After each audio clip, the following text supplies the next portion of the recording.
The Account of Yohanan, 1460. Chapter 1.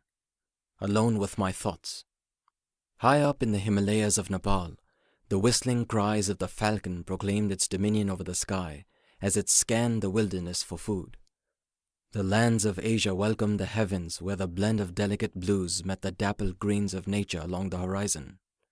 The coarse organic outlines of the great mountains, crowned with a diadem of sparkling white snow and a halo of clouds, were a symbol of benevolence from an almighty God. The herds rested sound in the bosom of the hills, not far from the winding serpent of crystal that crafted the afternoon river. Charged with the protection of life, the vast moving islands of vapor shielded the eyes of the earth from the sun that demanded respect from those that gazed upon him. There, high up in the Himalayas where the earth reached for the sky, was a free spirit, a wandering young man, an ambassador of the Saburan, who scarcely was caught in the same place more than once. The young man went by the name of Yohanan, his eyes locked on the clusters of white clouds leisurely floating through the azure sky. The clean smell of crisp mountain air cooled his throat as it filled his lungs. Weary from his travels, Yohanan rested on a smooth rock while nibbling the stem of a length of grass. The towering blades of green and brown bowed from the majestic shrills of the upward drafts. He recalled his travels on the lands beneath, and how long it took him to climb to the summit.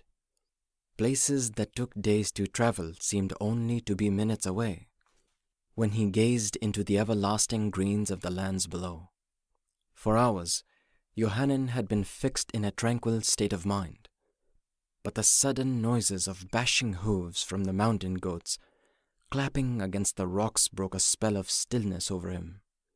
He turned and saw a tribe of goats feeding on the wild grass as the young ones played with each other.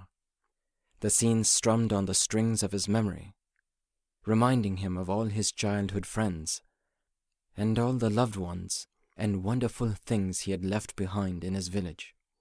He could smell the warm, dense, spicy fragrances of dal bhat that Mama prepared, the hot wisps of vapors that escaped and filled the room when he broke into the skins of the unleavened bread that she baked.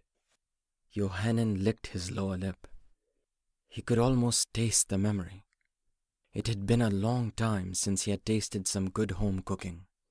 He longed for the days of waking up to the clapping echoes of Mama beating wet clothes against the river rocks. The noises annoyed him back then, but it was something he'd gladly welcome back. The simplicity of his life then was something he took for granted. Mama often warned about the comforts of love and the danger that lies in taking it for granted. Yohanan reminisced about Nanda, the storyteller, and Raman, the giggler who always found humor in his jokes. He remembered partaking with the mischievous Ketan in his silly antics.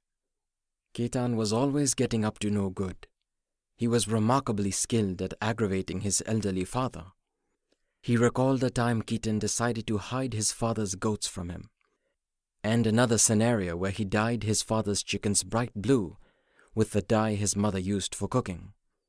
He turned his head as if to focus more on another area of open sky, and he envisioned her.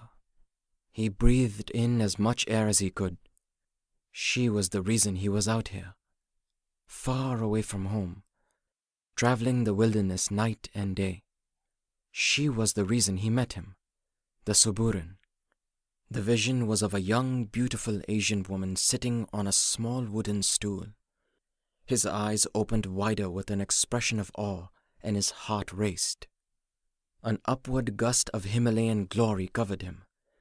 The blade of grass he chewed on arched, and his long charcoal-toned hair loosely danced, like a blown flame to the wails of the passing winds. He could see her long black hair falling to her waist, a benevolent smile on her face, the subtle aroma of rose oils that Mama massaged into her skin, filling the house with her presence. Despite the cool brushes of the wind, He could feel the waves of heat from his heart moving within him. He hugged himself, gripping his shoulders. He could almost feel her gentle embrace. Yohanan stretched his hands to the sky, as if to touch the vision of her with the tip of his finger. "My beloved Ayushi, you mean so much to me, and I have been gone for years, so long.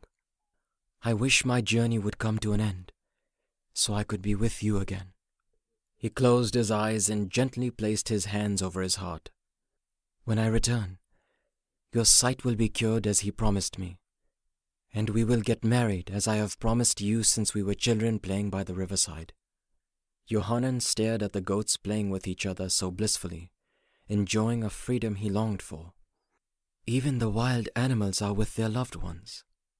A deep sigh of sorrow escaped his lips, and a tear freed itself and swiveled down his cheek.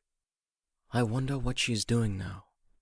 Probably home, outside playing away on that old flute I made for her when we were little." He reminisced about how they used to play the flute together. Raman and the children of the village would dance to their cheerful melodies. He caught the escaped tear with the hem of his cloak. The wails of the winds fell to a silence. It would be the greatest manifestation of joy if my Ayushi could have her sight by our wedding day.